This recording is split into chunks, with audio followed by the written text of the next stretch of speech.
안녕하세요. 해외 축구 전문 분석가 해축괴물입니다. 개인이 혼자 시간을 투자하고 분석을 한다는 것은 사실상 매우 어려우며 시간적 여유를 가지고 분석하기에는 제한적이라고 생각합니다.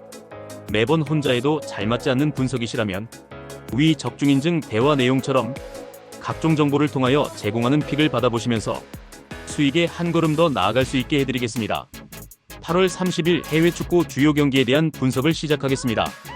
크레모네세는 최근 흐름 속에서 상승세를 확인하게 해주는 경기력을 보여주고 있다. 특히 원정에서 강호 밀란을 상대로 거둔 역전승은 단순한 이변이 아니라 전술적 완성도와 집중력에서 확실한 향상을 증명해낸 사례라 할 수 있다. 반면 사수올로는 다소 무거운 출발을 보였다.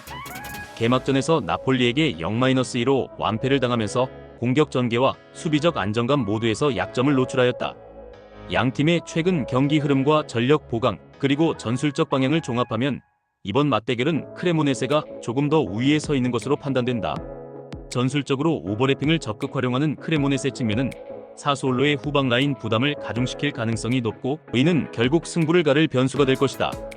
따라서 종합적인 판단 결과 크레모네세의 승리를 예상한다. 엘체는 시즌 초반 두 경기에서 모두 1-1 무승부라는 결과를 내며 신중하고 안정적인 운영을 보이고 있다. 홈에서 꾸준히 실점 억제와 점유율 균형에 집중하는 경향이 뚜렷하다. 레반테는 올 시즌 현재까지 공식 경기 2번 모두 패배를 경험하며 시즌 초반 불안한 분위기를 피하지 못했다. 이 팀에겐 수비진의 부상 이탈이 큰 영향을 미쳤다. 양팀 모두 시즌 초반 일정이 많지 않아 체력적 부담 없이 100% 전력 발휘가 가능하며 시즌 무패와 무승을 각각 달리고 있다. 결정을 짓는 장면에서는 엘체의 안정감과 레반테의 불안한 수비력이 맞물려 팽팽한 흐름이 이어질 전망이며 흐름상 승점 3점 확보보다는 득점 주고받는 팽팽한 흐름이 예상된다. 이번 경기는 1-1 무승부를 예상한다. 함부르크는 최근 대대적인 스쿼드 변동을 거쳐 이번 시즌을 맞았다. 이번 여름 니콜라이 램버그, 라얀 필리프, 유스프 포울센, 조지 고콜레시빌리 등 다양한 포지션에서 즉시 전력감을 보강하며 확실한 변화가 이루어졌다. 장크트 파울리 역시 여름 이적 시장에서 팀 분위기를 달군 변화가 많았다. 수비 마이너스 미드필드 마이너스 공격 전 영역에서 아르카디우시, 피르카, 제임스 센지, 야닉 로바츠치, 리키 마이너스 제이데 존스 등 새로운 자원이 대거 합류하며 스쿼드 경쟁이 치열해진 양상이다. 이번 경기는 양팀 모두 체력적 부담이 크지 않은 상황에서 핵심 전력의 복귀와 이적생들의 빠른 적응이 관건이다. 이런 경기 구도라면 이번 매치 역시 근소한 점수차의 박빙 승부, 그리고 상호 소강 국면에서의 실리 추구 흐름이 이어질 것으로 전망된다. 무승부를 예상한다. 레체는 최근 홈 경기에서 뚜렷한 저득점 경향을 이어가며 수비 위주의 운영을 택하고 있는 상황이다. 홈 10경기 중 1점차 승부가 압도적으로 많았으며 특히 직전 경기에서의 체력 손실이 크지 않고 홈 이점을 최대한 활용해 안정적인 경기 운영에 집중하는 모습이다. 원정팀 AC 밀란은 전방과 미드필드에서의 전력 운영에 여러 변수가 발생했다. 라파엘 레앙이 장기 부상으로 이탈한 가운데 최근 퇴장으로 누적 경고 징계를 받은 산티아고 히메네스까지 출전하지 못한다. 가장 가능성이 높은 시나리오는 양팀 모두 한 골씩 주고받으며 승부를 가리지 못하는 결과이며 전개 양상 또한 득점이 제한된 채로 진행될 확률이 높다. 무승부를 예상한다. 랑스는 이번 경기에서 전력 누수가 뚜렷하게 드러난다. 수비의 중심축이었던 파쿤도 메디나의 결장은 후방 안정성 저하로 직결되며 중앙 라인에서의 빌드업과 압박 회피 능력이 크게 떨어진 상태다. 브레스트는 상대와 달리 전력 상실 없이 완전한 스쿼드를 바탕으로 경기에 임한다. 팀 내 주요 자원들이 모두 출전 가능하며 공격 전환 속도와 중원 장악 능력은 리그 내에서도 안정적인 흐름을 가져다준다. 경기 당일은 기온이 20도 전후로 안정적이며 강수 확률이 낮아 경기 진행에 큰 지장은 없을 전망이다. 결국 박빙 속에서 균형을 무너뜨리기보다는 맞불 양상으로 귀결될 가능성이 크다. 최종적으로 이번 경기는 무승부를 예상한다. 첼시 포메이션은 4-2-3-1이며 리암 델랍은 최전방에서 제공권과 압박으로 상대 수비를 끌어내며 세컨드볼을 연결한다. 풀럼 포메이션은 4-2-3-1이며 무니스는 제공권과 피지컬을 기반으로 전방에서 볼을 지켜내고 득점을 노린다. 첼시는 선수비 후역습 전술을 통해 경기 전체를 지배할 수 있는 구조를 이미 갖췄다. 풀럼은 빌드업과 수비 집중력에서 한계가 뚜렷해 후반으로 갈수록 실점 가능성이 더 커진다. 결국 이 경기는 첼시가 홈에서 날카로운 역습 전개로 승리를 확정지을 가능성이 높다. 라이프치히 포메이션은 4-3-3-3이며 오펜다는 폭발적인 스프린트와 득점 본능으로 뒷공간을 파괴하는 스트라이커다. 하이덴하임 포메이션은 3-4-3이며 지부지바제는 제공권과 연계 능력은 있으나 발이 느려 압박이 강할 때 고립되기 쉽다. 라이프치히는 오펜다와 바카요코, 사비 시몬스를 앞세운 전환과 압박으로 경기 주도권을 줄 수 있다. 하이덴하임은 300을 두텁게 세워도 전환 속도에서 밀리면 경기 내내 수세에 몰릴 수 있다. 결국 홈에서 에너지 레벨을 극대화할 수 있는 라이프치히가 확실히 우세한 흐름을 이어갈 시나리오다. 브레멘 포메이션은 4-2-3-1로 운영되며 전체적인 밸런스를 유지하려 하지만 강팀 상대로는 뒷공간이 쉽게 흔들린다. 레버쿠젠 포메이션은 3-4-3으로 전개 속도가 빠르고 공격 전환에서의 완성도가 매우 높다. 레버쿠젠은 중원 압박과 빠른 전환을 기반으로 브레멘의 약점을 집요하게 파고들 수 있다. 브레멘은 홈에서 저항하겠지만 수비 집중력 약화와 전환 속도 차이를 극복하기 어렵다.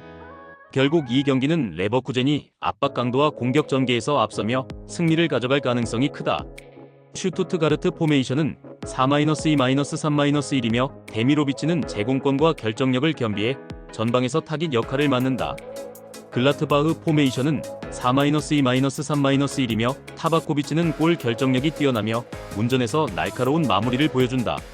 슈투트가르트는 전방 압박과 제공권을 앞세워 경기 흐름을 잡으려 하지만 글라트바흐의 역습 대응에 완전히 우위를 점하지는 못한다. 글라트바흐 역시 타바코비치와 하크가 공격의 날카로움을 보여주지만 슈투트가르트의 수비 집중력이 이를 상쇄한다. 결국 두 팀 모두 치고받는 양상 속에서 뚜렷한 승부처를 만들지 못하고 균형 속에서 경기를 마무리할 가능성이 크다. 호펜하임 포메이션은 4-3-3이며 램펄은 전방에서 제공권을 활용해 세컨드볼을 연결하지만 압박 강도가 높은 상황에서는 볼 간수에 어려움을 겪는다. 프랑크푸르트 포메이션은 4-2-3-1이며 버카르트는 빠른 침투와 마무리 능력으로 최전방 압박과 득점을 동시에 책임진다. 프랑크푸르트는 압박과 전환 속도에서 확실히 강점을 드러내며 공격 루트의 다양성도 돋보인다. 호펜하임은 공격 전개는 빠르지만 수비 전환과 간격 관리에서 불안정한 장면이 많다. 결국 이 경기는 프랑크푸르트가 압박 전술과 전환 속도를 앞세워 원정에서 승리를 챙길 가능성이 높다. 메뉴 포메이션은 3-4-3이며 마테우스 쿠냐는 폭발적인 스피드와 침투 움직임으로 상대 수비 뒷공간을 파괴하는 핵심 공격수다. 벌리 포메이션은 4-2-3-1이며 포스터는 전방에서 피지컬을 활용해 공중볼 경합의 강점을 보이지만 발밑 전개에서 한계를 드러낸다.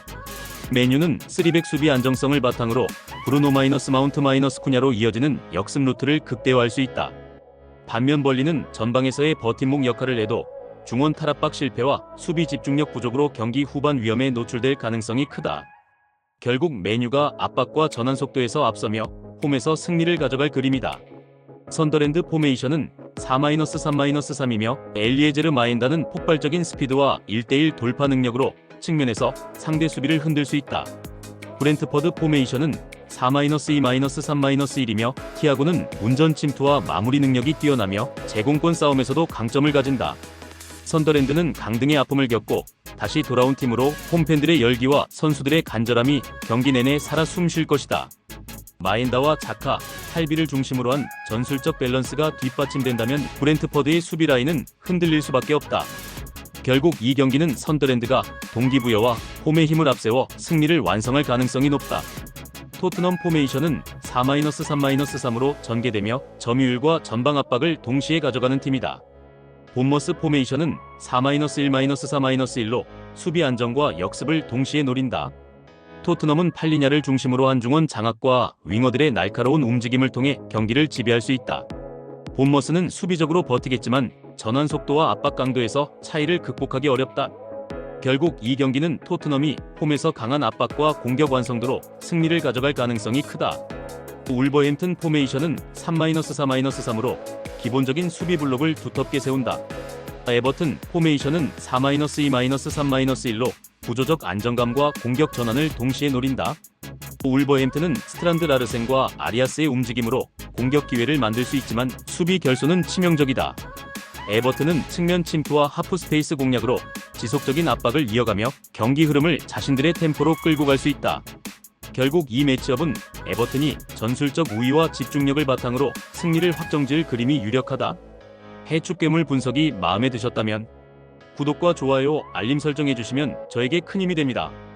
추가적인 조합픽과 다양한 경기에 대한 세부적인 분석과 결과가 궁금하신 분들은 영상 하단의 댓글창 꼭 확인 부탁드립니다. 스포츠 분석방에 다양한 픽스터분들이 많이 계시니 도움을 받아서 수익을 극대화하는 것도 괜찮은 방법일 수 있습니다. 그러니 며칠 지켜보신 후 마음에 드는 조합픽 탑승하는 방법도 좋을 수 있습니다. 스포츠도 이제는 전문 분야가 존재합니다. 오늘도 영상을 시청해주셔 감사합니다. 구독과 좋아요 한 번씩만 부탁드리며 저는 다음 영상에서 인사드리겠습니다.